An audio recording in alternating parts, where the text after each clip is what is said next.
Oi, queridos alunos do terceiro ano. Vamos para mais uma aula de geografia. Espero que vocês estejam bem. Vamos iniciar a nossa aula, então. O tema de hoje são as populações tradicionais e suas paisagens. Esta aula está no SIM 3. Então, o que seriam as populações? São povos e comunidades formados por pessoas que compartilham determinados aspectos culturais, como língua, história e modos de vida, e possuem formas próprias de organizar seu cotidiano. A vida dos povos tradicionais. As populações tradicionais estão inseridas geralmente em bairros rurais.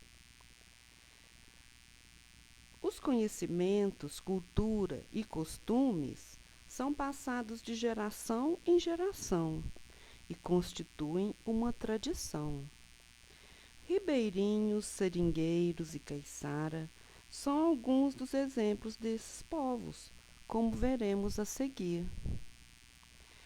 O que é uma tradição? É a transmissão de valores, costumes, hábitos, crenças, lendas, modo de vida, etc., entre pessoas que fazem parte de um grupo por muitas gerações. O primeiro grupo que a gente vai ver são os seringueiros. Comunidades de seringueiros. As comunidades de seringueiros são formadas por trabalhadores, trabalhadoras e seus familiares que se dedicam à atividade de extração do látex, matéria-prima para a produção da borracha.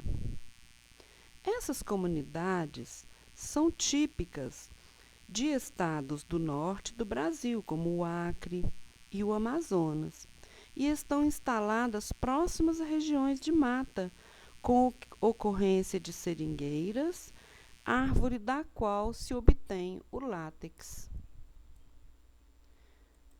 Agora a gente vai ver os ribeirinhos. As comunidades ribeirinhas vivem às margens de rios e moram comumente em casas chamadas de palafitas. Essas moradias são construídas sobre estacas de madeira ou de concreto, acima de cursos de água como os rios. Esses povos costumam viver de pesca, do extrativismo vegetal e da venda de artesanato, que reflete parte de sua cultura e de seus costumes. Os ribeirinhos estão espalhados por muitos lugares no Brasil.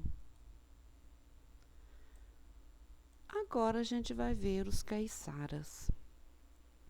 As comunidades caiçaras residem no litoral, principalmente nos estados do Rio de Janeiro, de São Paulo, do Paraná e de Santa Catarina, e vivem basicamente da pesca e do artesanato.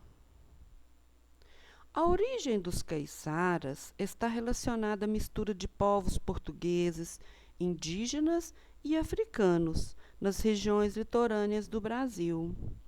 O isolamento dessas pessoas no litoral durante o processo de colonização do Brasil originou o povo caiçara e suas tradições, cultura e modos de vida. Agora a gente vai ver um pouquinho sobre os quilombolas. Que são quilombolas? A palavra quilombo origina-se do termo quilombo, presente no idioma dos povos originários de Angola, e significa local de pouso ou acampamento.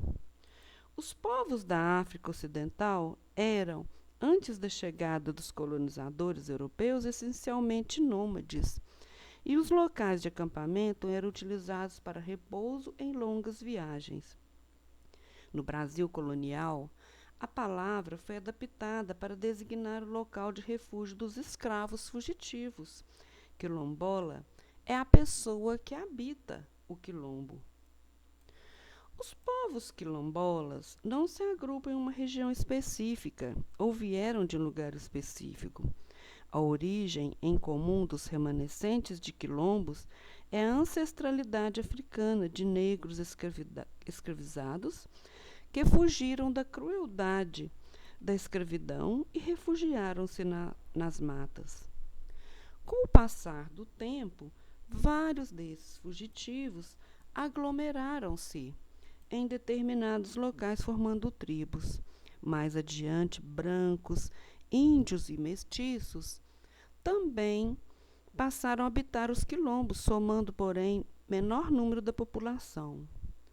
Ao longo da história brasileira, vários quilombos foram registrados, alguns com grande número de habitantes.